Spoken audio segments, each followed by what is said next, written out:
Croeso I Gŵyl Haf. Welcome to Gŵyl Haf. Today with me, I am absolutely thrilled to have Adam Breeze, who is a business development manager at Sign Solutions, and Carleen Collins, who you can see interpreting for us today. Thank you so much to both of you for joining us. You're welcome. Thank you for having me here.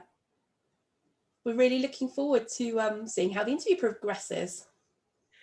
So do you want to start with a little bit about Sign Solutions?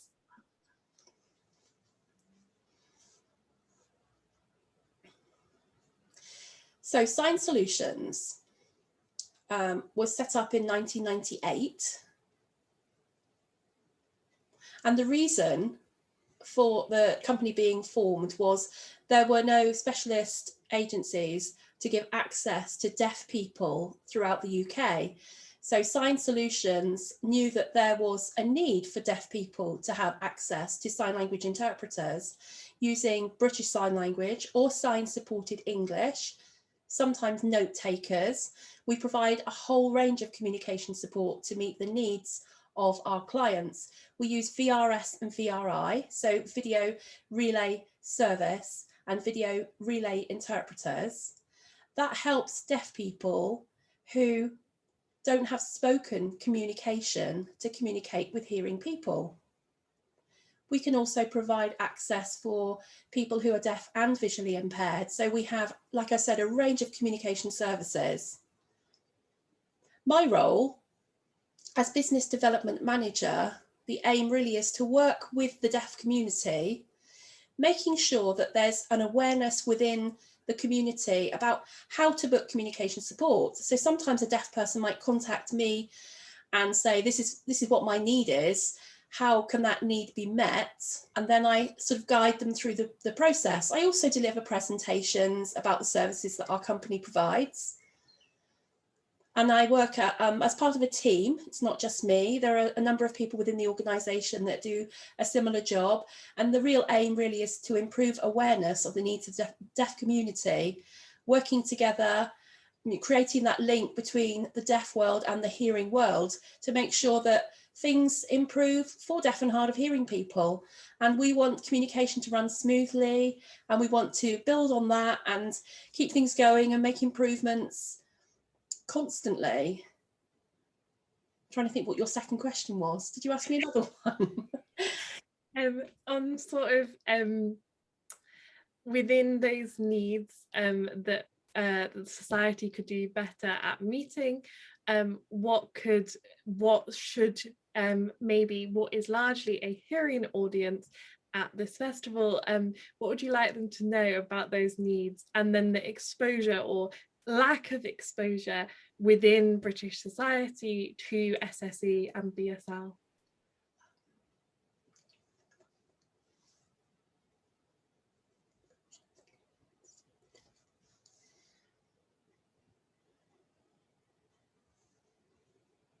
So the word deaf itself, that word, it's very difficult to explain who that refers to, because there's such a wide variety of sort of hearing loss, different needs. Every deaf person is very different. We don't have one particular sort of standard way of communicating, even though perhaps we're using the same sign language, our needs are still different. And also, I think there's still very much a medical model of deafness linked to disability. I mean, they use the term hearing loss, and it's like, you know, they're labeling us as a group of people who have lost something, like somebody's lost, who may have lost a limb or they've lost their sight. So the terminology and the labels tend to be given by medical professions. And it very often links to solutions via technology. So perhaps a hearing aid, a cochlear implant, or an operation. There's a whole variety of different hearing devices. And that's a way of improving how deaf people hear for some people. Some deaf people will benefit from that sort of medical science, but some deaf people won't. Not at all. There is no benefit to them from those hearing devices. So there are alternative methods of communication. And even for a signing deaf person, their needs won't be the same as their friend who uses sign language, not necessarily. And that's something that people don't realise. They see a deaf person as just another deaf person. And some deaf people have fairly intelligible speech, so they may use their own speech to respond, but still require the information presented to them in sign language. So this is a type of thing that there needs to be more awareness of. And that's part of my role, part of what I do. Sometimes there are hearing events and a deaf person would like to attend because it's something they're interested in, or they relate to that particular group. And a hearing person can just go along to that. And as a deaf person, if I was the only deaf person that uses sign language, if I wasn't very confident, I would probably think, perhaps I'll give it a miss, I won't do that. I, as a very confident deaf person, will go wherever I want to go. But if you know that you're entering an event where everyone else uses a different language from yourself, then that's quite a challenge, isn't it? And deaf person's confidence can be knocked very quickly like that, and that can have a real long-term impact if they have a bad experience when they meet somebody and communication goes very badly. So there are so many things to think about. And again, like I said, that's something that we provide in our training, our deaf awareness training, to make sure that things don't have a negative impact on deaf people. I mean, oh, sorry, the doorbell. Sorry, somebody's at the door. Sorry, the doorbell just kept ringing. My wife's there now anyway, so I've moved away from the chaos. No worries at all.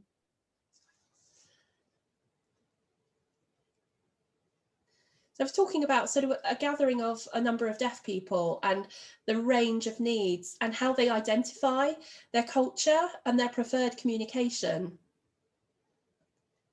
Some people use a combination of different communication methods. For me, I use BSL, and that's it. That's my first language, and that's how I function. That's how I communicate in sign, and that works for me. Now, my family are deaf, going back generations, so it's a genetic hearing loss. But I've seen within the deaf community, at sports events, deaf festivals, the various things that go on in the deaf community, I see a very clear difference in the way people are according to how they've been brought up.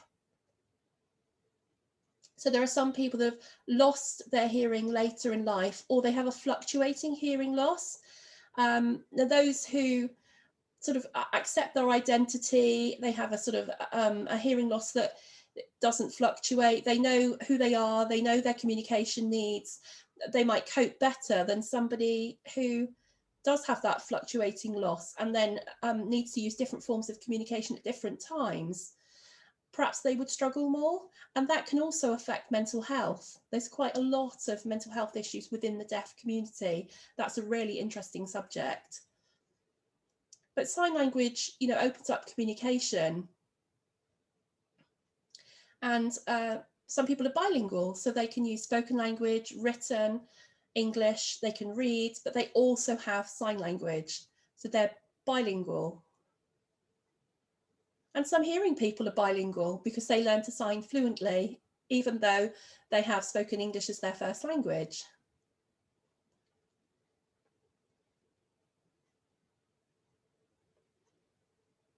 And it's also very helpful for children that perhaps have a partial hearing loss to learn sign language, because if they already have a problem, like some sort of medical problem with their ear, there's no saying that they won't lose all of their hearing at some point in their life. So if they learn sign language, then they have a mode of communication for later in life. And some deaf people are very proud and very, I'm deaf and this is who I am, this is my identity, this is my culture. And others are a little bit more, they like to be a bit more discreet about it. Absolutely. It's my understanding that there isn't a true written form of most sign languages, although it's been sort of talked about and developed. And so I am presuming that you can read English and that sort of some of your work is done through writing. I wondered, having sort of experienced written English, what sort of like what you notice and that you like about BSL over written English. I'm wondering what sort of some of your favourite parts of BSL, words, signs, syntax as a languages. Okay. So I went to a deaf school, so a special school for deaf children, and I had some fantastic help there. And I don't think it really matters whether a deaf person goes to a special deaf school or a mainstream school where they're integrated, as long as the education and the information is presented in an accessible way. So that's about the teaching methods and the communication methods. But for me, where I went worked for me. Now, I was taught through sign language. That was the mode of communication used within school. But obviously, I use, a device like this. I've got a telephone in my hand, and to use the phone, there's a certain amount of English needed. Sometimes I use my phone to check my spelling of things, because British Sign Language is my first language, so I might use my technology in that way, and I pick up new words, and my phone is a really useful resource to me as a deaf person. I mean, it might be that there's something, I see something like, I'll just use this example because I've got a bottle beside me, and perhaps I can't think of the word for that, then I would use technology, but linking it to the visual resource that I have to find out what the translation is in English. So technology is fantastic, but sometimes I might be exposed to a word that I don't know what the meaning is. So I do learn through sign language new vocabulary, and if I see a written word, I'm confident enough to just say to somebody, it's a new word to me, I don't know what it is, because that benefits me. And I also did speech at school, so visual resources, like things would be held up, like, so they might show me a phone, and then they say the word phone, and then I have to repeat it. So that was part of the speech therapy, learning spoken English aspect of developing that as my second language through speech therapy at school. If I wore hearing aids, I still don't hear speech. Other deaf people do, but for me, they're no help to me. So I am completely reliant on using sign language.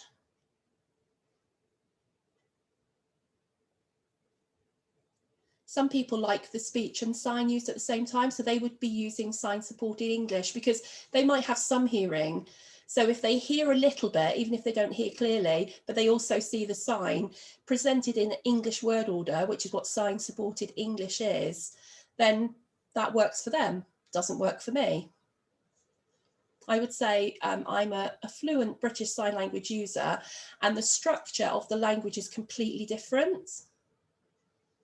It doesn't follow the same word order. So if you took a phrase in written English, it doesn't have an exact direct translation into BSL. SSE, as we've talked about, does more to an extent. The word order is the same as English. So in sign supported English, you might say, I walked to the, because that's in English word order. In British Sign Language, it doesn't look like that. We tend to put the topic first. So we make it like create a visual picture, and then the detail comes after.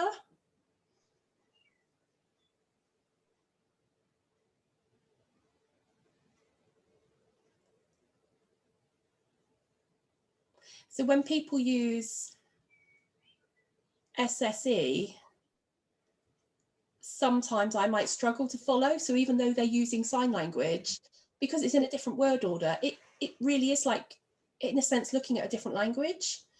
So like I said, some deaf people are bilingual and cope with both types, you know, both examples, English and BSL, and others have one or the other.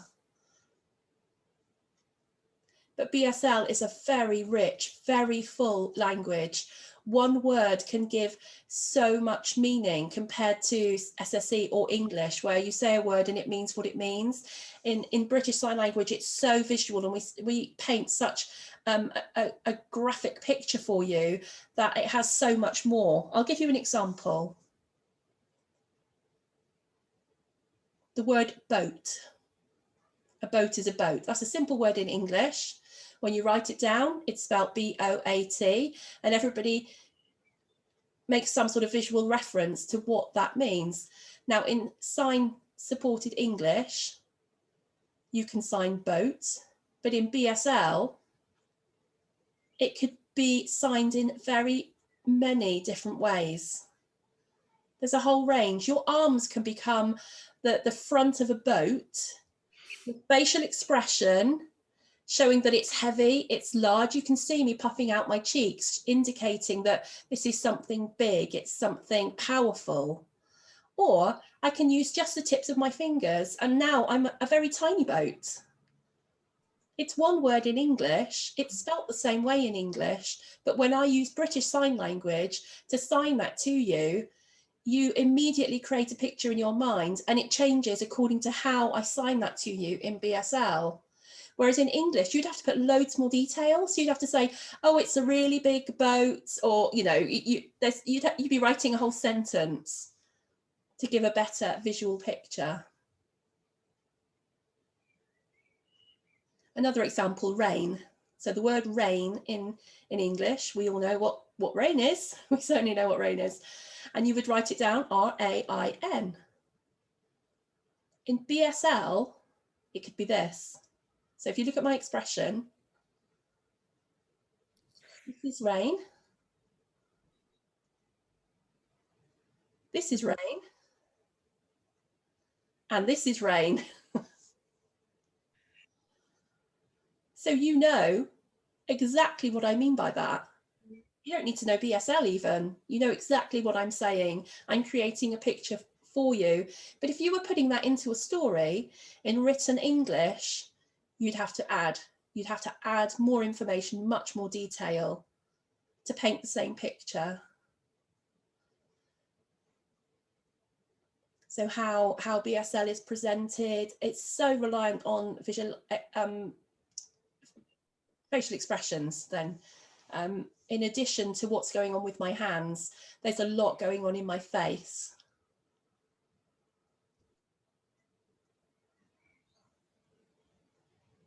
Sometimes a lot of written information can be delivered in BSL very quickly and very succinctly, because in BSL, all those little words that don't mean very much in English don't really exist.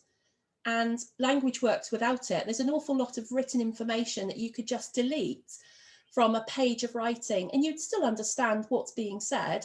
So in sign language, we don't waste time with all of that. We just give you what you need and we create a visual picture. And that doesn't mean it doesn't mean it's a basic language. It doesn't mean we miss any detail. It's all there, but it's all in our body and in our face and how we present the signs.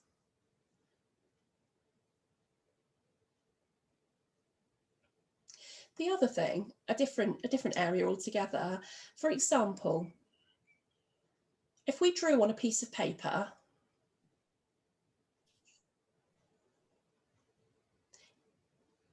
in English, we would say a black car, wouldn't we? That's the order of how we would describe a car that's black, a black car. Now, in my mind, when I read that on a piece of paper, I've drawn a picture. Like I was saying before about the big boat, little boat, heavy rain, gentle rain. So if you said to somebody, a black car, a deaf person would draw a black car.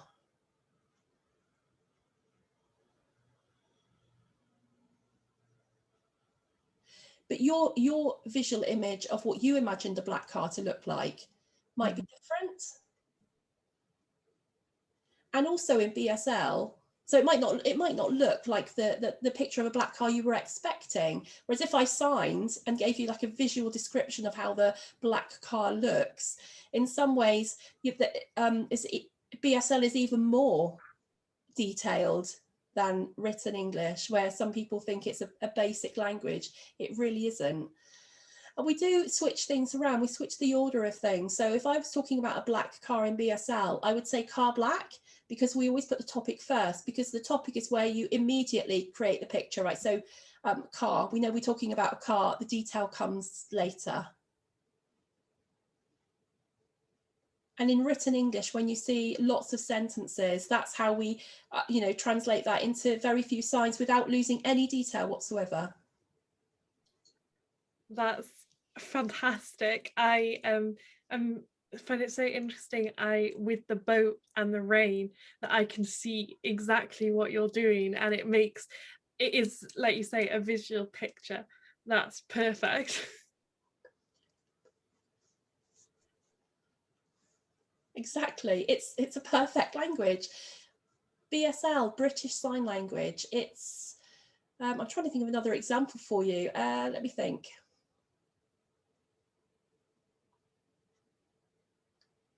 I think that what I'm trying to say, and I think you've got this already anyway, but deaf people live in a visual world. So they create a picture, and even a piece of paper, you can't make that picture move. You can't make that picture that exciting. I'm not saying you can't make a picture exciting, but in sign language, if you watch me sign what's drawn on a picture, it becomes like a whole new story. So I'll give you another example. We've got a mouse, we've got the word food, and we've got the word pizza. Mouse, food, pizza. Now in your head, what are you seeing? What's the picture you're seeing? Because a deaf person will very likely see that different to you.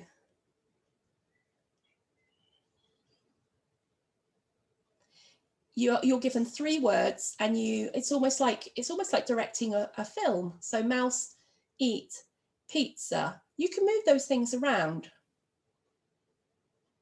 So you could start with the picture of the pizza, couldn't you?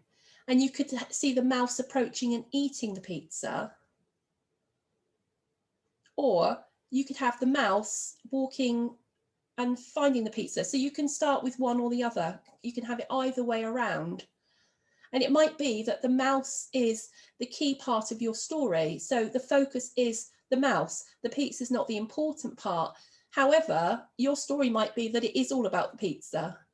So in sign language, we get that across in a visual way as well, in a way that if you wrote those 3 words down on paper, it's not telling you anything. BSL is such an expressive language. It's such a rich, it's fantastic. I love my language. And I know it sounds silly talking about mice and pizzas, but in my mind, I'm seeing, the mouse jump on the pizza, disappear inside the pizza.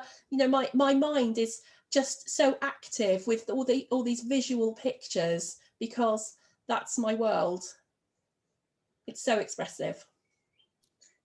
At the festival, a lot of times when I speak to translators, they say I am a different person in a different language, or I am the language constricts, shapes so much of who we are that we don't even realize. There was a study done with bilingual Japanese English women, and in each language they gave completely different answers as to what they wanted for their future, what their most important values are. And I think that what you are illustrating so beautifully is that I couldn't think like that because of the constrictions of English.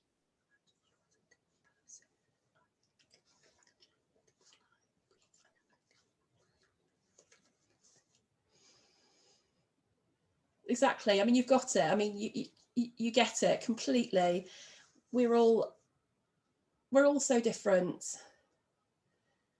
And that word deaf can mean so much. It certainly means so much within the deaf community. I have a sister, she's profoundly deaf. She uses hearing aids. She can hear a little bit of sound. She can use a bit of speech, but she can't use a telephone, so she's still deaf. But the way that she functions in the world is a bit different to me, even though we're brother and sister. So, I mean, I don't use any speech. I you know, BSL is my language.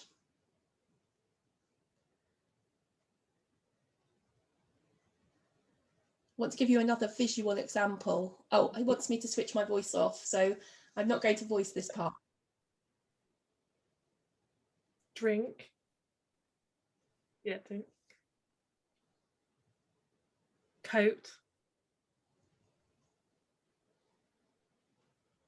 Knife and fork, eating.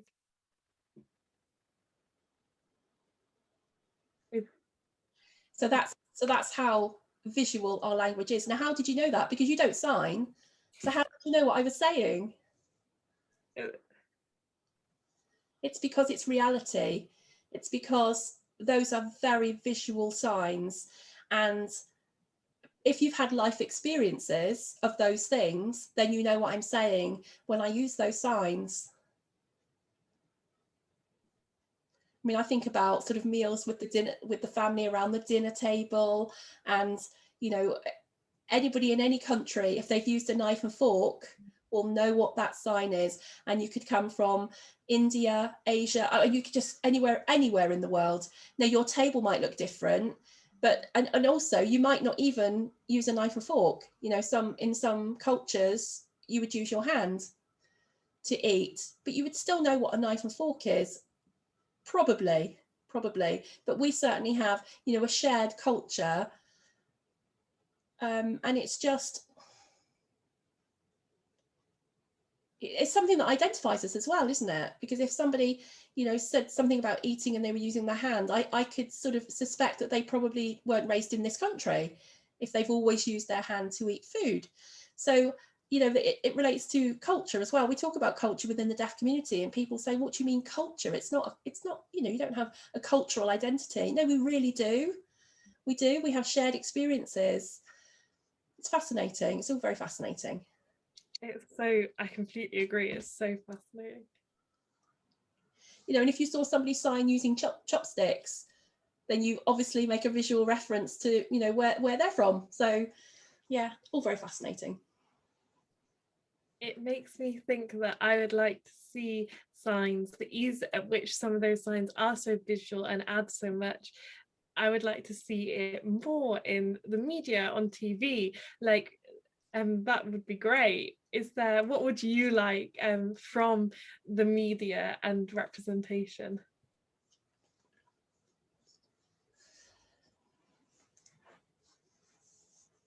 Well, it makes me think of my dad, really. The example I would want to use is going back when my dad was small.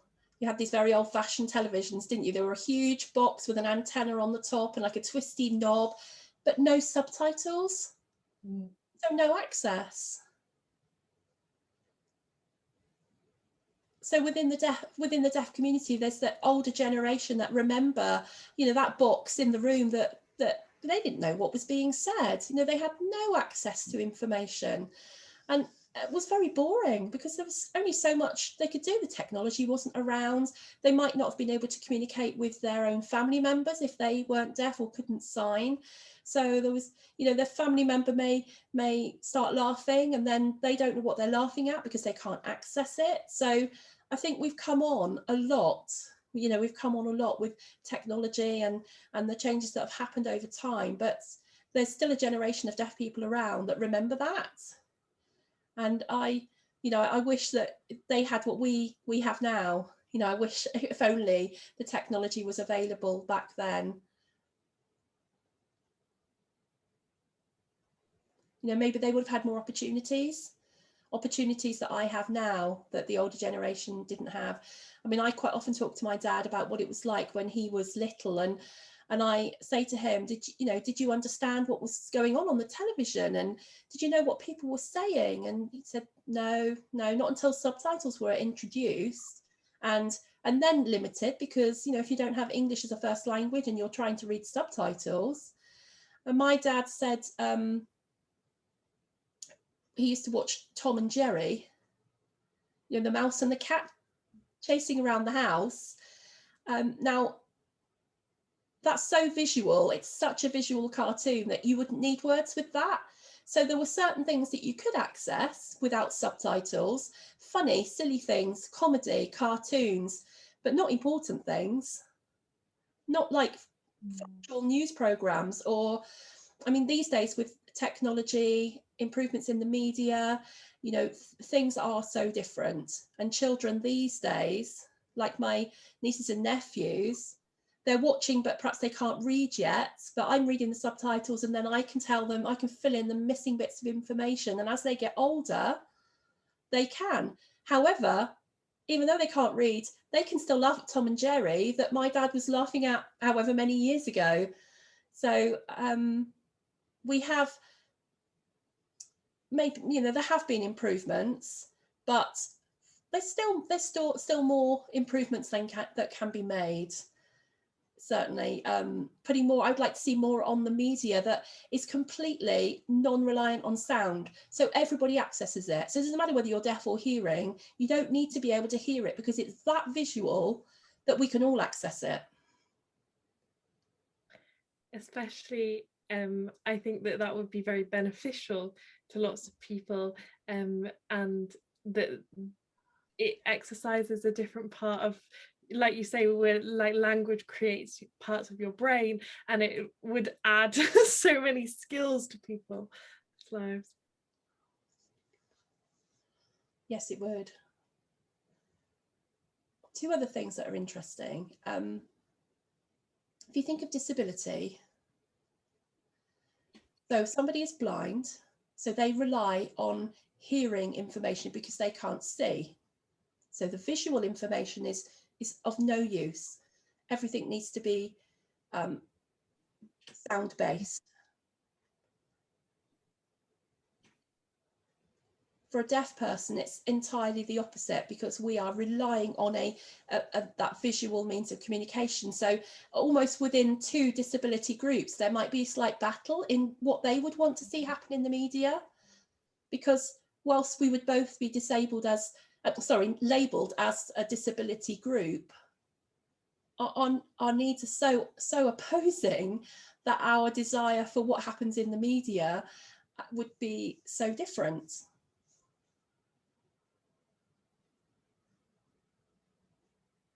But I would love things to be visual, sound-based, subtitles, sign language. Why can we not have it all? Let's benefit everybody. I agree. I agree. I know that you have done a lot of deaf sport work and deaf mentoring, and in many ways I think what I see that you do as part of Sign Solutions is an extension of that work.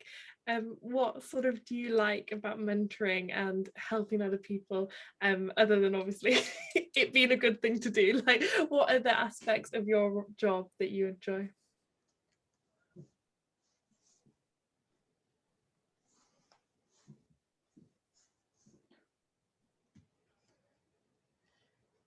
Well, I suppose I think back to being at school,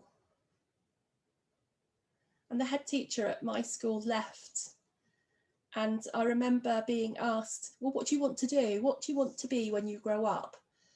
And I just knew that I needed to be involved in sports, and I knew that I belonged in the deaf world. That was my world. And so whatever I did needed to use those two things. I mean, and that head teacher was fantastic, because they said, don't give up on your dreams, whatever your dreams are, even if it's, sport, everything has to be about sports. Well, so what, go for it, just but I fell into different areas of work and did a bit of coaching, a bit of mentoring. I did an apprenticeship for a company that was another deaf organization, so sort of falling into different areas of work. And I like to be a role model for the deaf community. I like to teach sport to young deaf children, the next deaf generation, and adults too. But I remember teaching sport once, and this lady and man, they were a couple, they were deaf. They came along to my sports session, and they were smiling, and they went away looking a bit grumpy. And I said, oh, I've got to stop them, because I wanted to know what was wrong, because why did they arrive happy and left unhappy? And I thought, this must be something that I'm doing. I must be doing my job wrong or something. But the reason was they were with deaf people, and they felt like they were in a place that they belonged. So they were happy to arrive, and they were happy to be there. And it wasn't that they weren't happy with what had happened while they were there, but they knew they were going back into the hearing world, where communication was going to be difficult. And they were walking away from this group of people that they had this sort of common experiences and a shared language, and that sense of a shared identity. And that's why, that's quite powerful. Very. And I've, I produced a CV and sort of handed that around to different organisations, because I was looking at, what other work I can get involved in. And, then I had another job with an employment service, sort of mentoring deaf people looking for work. And so I was doing my sports as well. I couldn't give that up, but I was working for the employment service. So I've done all sorts of things, to be honest. I've helped, I got maybe hundreds of deaf people in their job searches. And my work is a benefit in both my social life and my sort of career, because I'm within my deaf community, and life's good, and I really enjoy what I do, and I've been doing what I do for a long time. And I decided last year to move to Sign Solutions and working as part of their interpreting service. And they're UK wide. I mean, I do quite a lot of work locally, or always, my work was always locally, but now I've sort of broadened my horizons a bit, because this is sort of a UK wide company, and it was a really positive move. And I think my main aim is in life that people realise that deaf people can do, if you provide the communication. That's the key.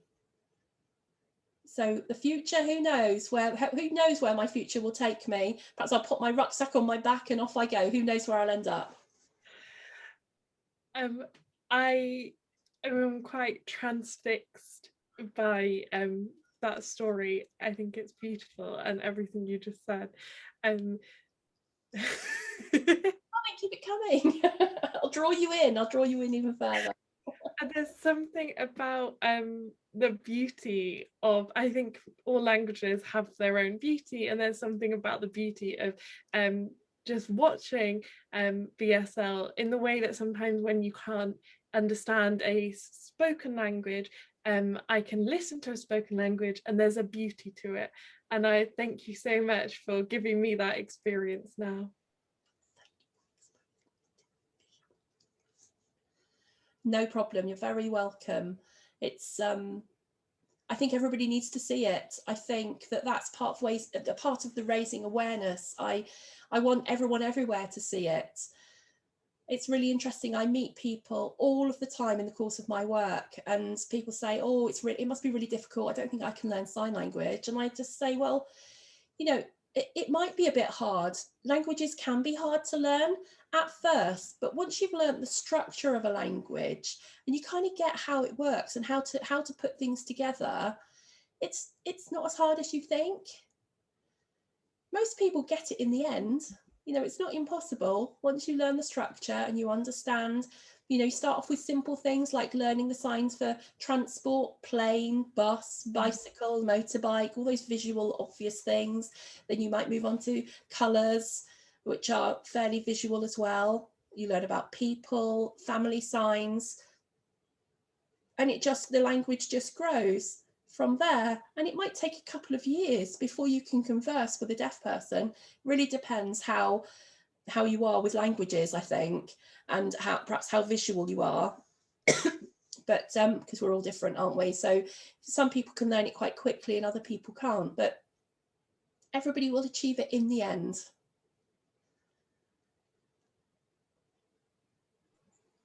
When I do presentations in sign language and I show people all those visual signs, that you don't need to go through a lesson to know how to sign telephone or drink, you know, you don't need to go on a course for that. That's, you know, that's, everyone can think as visually as that. Yeah. In your experience, sorry, one last question before I end. In your experience, where you've met people who maybe sign a different sign language, like American Sign Language or Libras, the Brazilian one, have you noticed anything that you like about what BSL does, or any signs in BSL you like that other ones are different, or anything to sort of say about BSL in particular? Oh, okay. Let me think. Sorry, big question. Well, again, whatever country you come from as a deaf person, your sign language will be visual. So there's a certain element of, you know, we will understand one another. Each country has their own version of sign language, and some use 2 hands and some use 1. So that's quite interesting.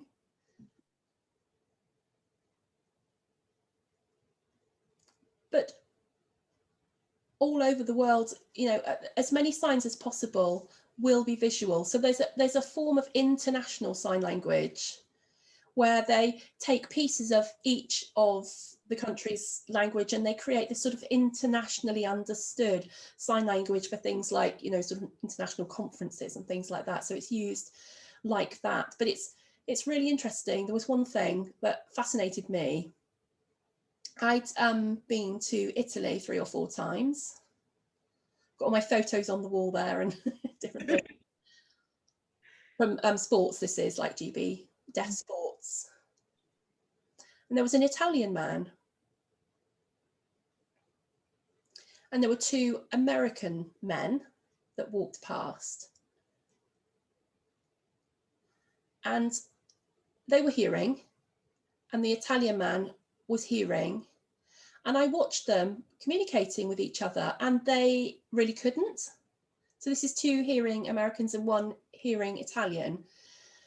And the really fascinating thing is that I was under the impression that, you know, Europeans are very visual, very expressive, and use lots of facial expressions, but perhaps not so much so in America. So anyway, I was fascinated by watching them try to communicate. So I thought, right, I'm going to interfere here. And along I came to join the conversation. And I found myself translating between these 3 hearing people. And they said, well, how can you do that? How's that possible? And they were fascinated. And the 2 American people said that they wanted to learn sign. Would I teach them? And I said, well, you may as well learn American signs, because otherwise I'm going to be teaching you BSL. But they were so fascinated that they were going to go off and learn. And it's happened in other countries, France, Spain, when I've traveled. You're hearing people from different countries using different languages struggle because they're so reliant on what goes into the ear that they're not looking at the face. They're not taking the visual parts of the language and that communication. Like in Greece, they do this, don't they, with their hand? Sorry, that's a sign for Greece. So in Italy or European countries generally do a lot of this, using their hands, using their facial expressions. They're much more open to doing that than we are in this country or perhaps in America. And in the deaf world, because of the way that we describe things, like I've talked about, this whole visual world that we live in, if I meet somebody from a different country who's deaf, I'm going to be pretty fluently be able to communicate with them. There isn't much of a language barrier there. Even though in sort of the spoken or written form, it's entirely different. Another example is in the hearing world. It's a bit rude to sort of touch somebody to get their attention or tap them on the shoulder or just nudge their arm. But in the deaf world, that's the only way we can get one another's attention. So it's very normal. It's very normal to tap another deaf person. That's how I've been brought up. That's just, again, like I've talked about culture, that is part of deaf culture. It's not rude. And also pointing. You know, in hearing society, we say, oh, don't point, it's rude. Not in the deaf community, it's not. We point all the time, rude or not, that's our world within the deaf community. That's how I know somebody's talking to me. That's how I know what they're talking about. It's not rude.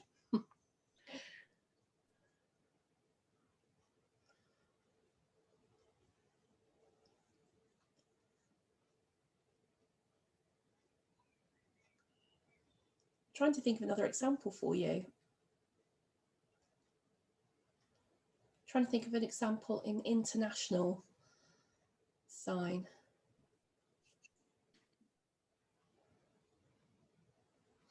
I was thinking about things that, people consider to be offensive. So the sign for man is this in this country, but other countries do this. So it's almost like a beard in this country.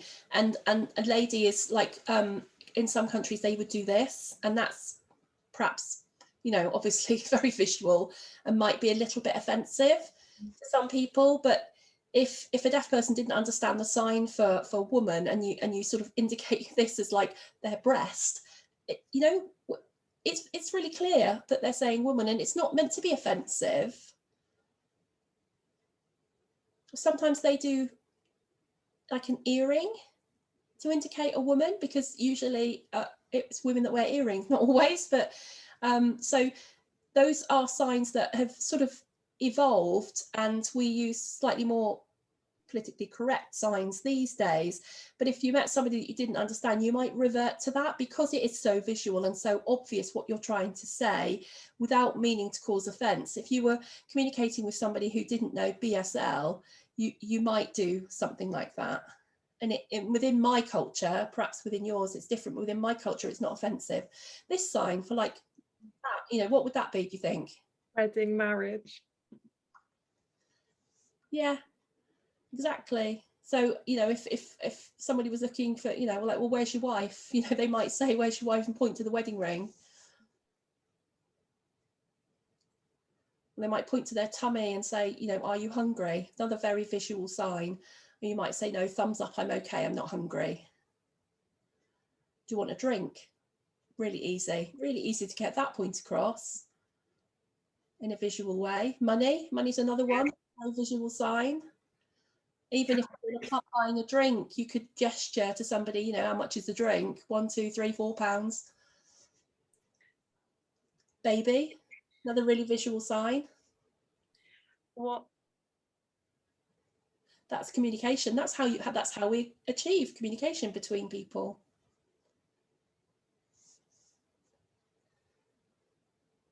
Oh, my favourite sign you asked me about, didn't you? Oh, I've got too many. I've got lots of favourites.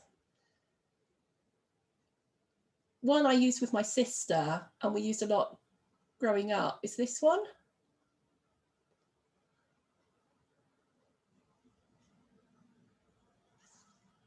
It's a way of saying, oh, like, what's wrong? Because their face, they've got a grumpy face, and we used to do it to one another, and it meant what's wrong.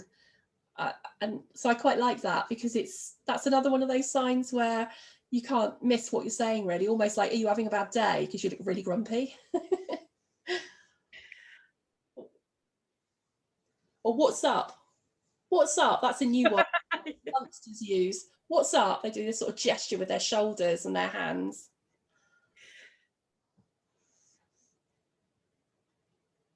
This one.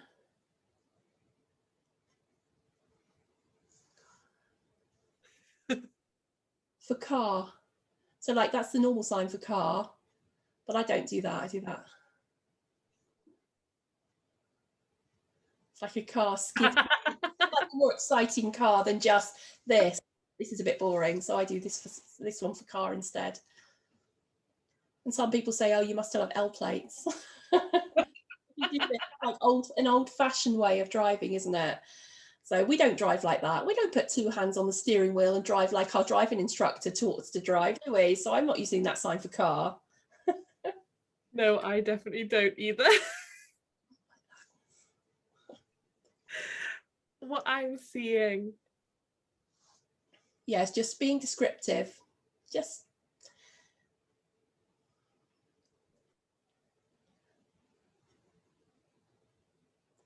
there's something called VV in BSL. It's a new thing. It's a new developing thing, and it's where they go more in depth and give a more in-depth description of the signs. But that's a whole new thing. It's just evolving now. Oh, interesting. I'll have to research it, and maybe next year we'll talk about it. Yeah, fine, no problem. You're welcome. VV is not an official language. It's not part of international sign language. It's I'm trying to think of an example. It's like where a ball starts as, you know, you're holding two hands and then your head becomes the ball and your head moves as though it's being hit by something. It's a bit complicated. It's like being kicked. I don't really know how to kind of explain that to you, because it's new and it's not really out there yet.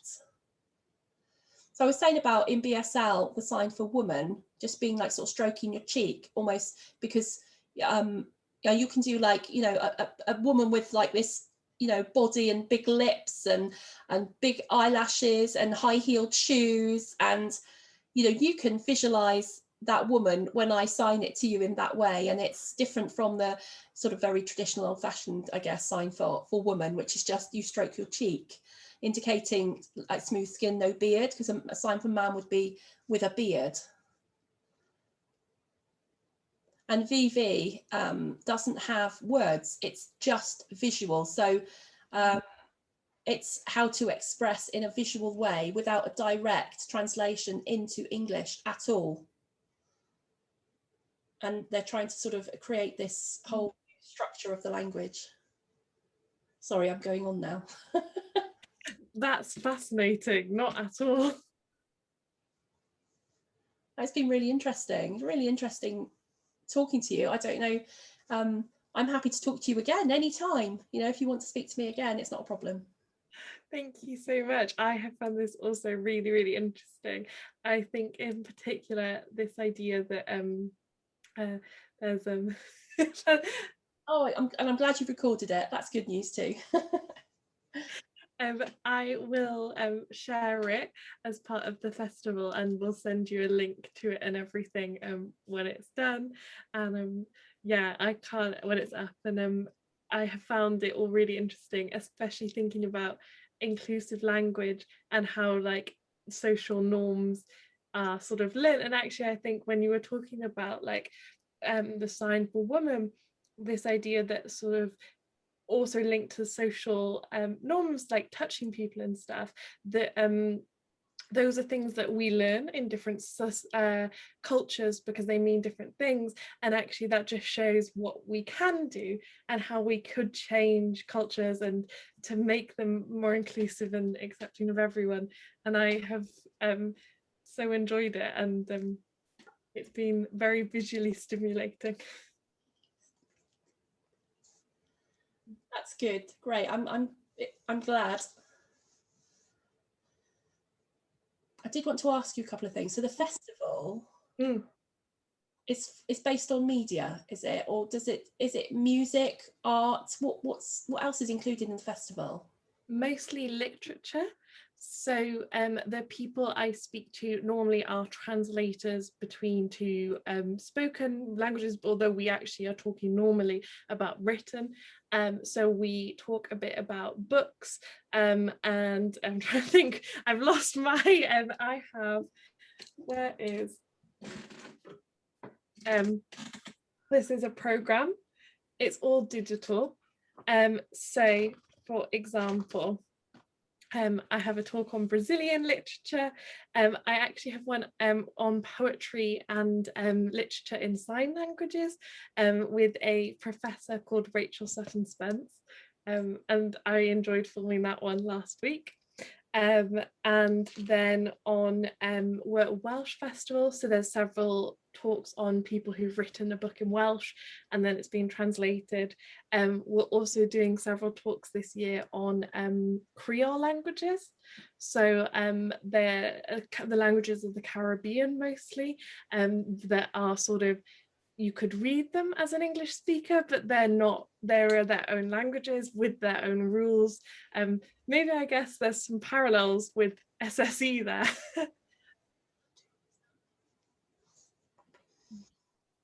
Yeah, maybe.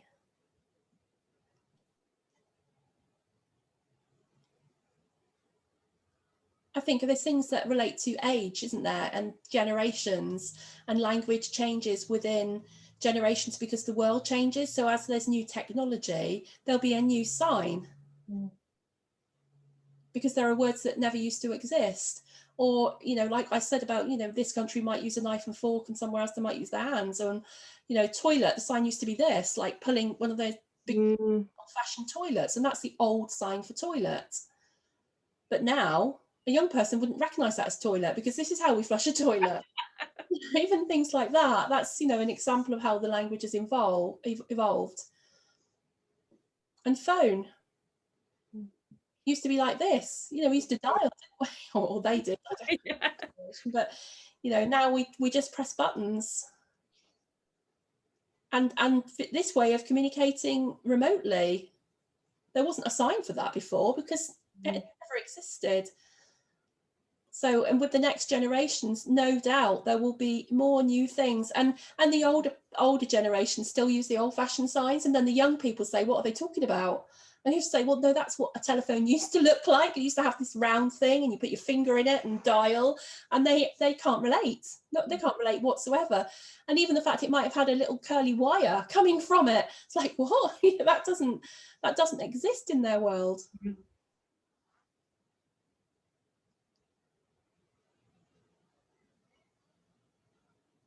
And also there's like regional variations in the sign language, so slang.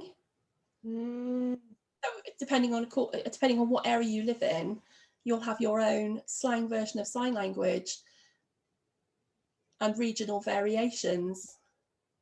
And in different settings, with different peer groups, you sign in different ways. So you might sign a bit more formally in this circumstance, whereas if I'm, you know, with my friends just hanging out kind of thing, the way I sign is very different. Yeah. So many differences. And poetry, there's a deaf poet called Richard Carter, and he does poetry in British Sign Language, and that's fascinating to watch. Sign language in theatre, music being songs and music being translated into sign language, another really interesting subject. It's all very fascinating. I think I've also seen one by Paul Scott, potentially also a poet.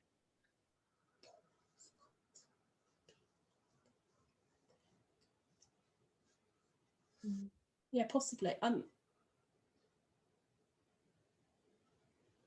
Someone else that you might want to speak to is called Matt. Let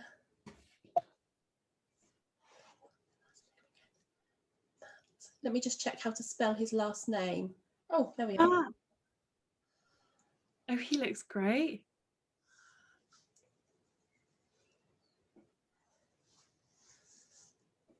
Matt's fantastic.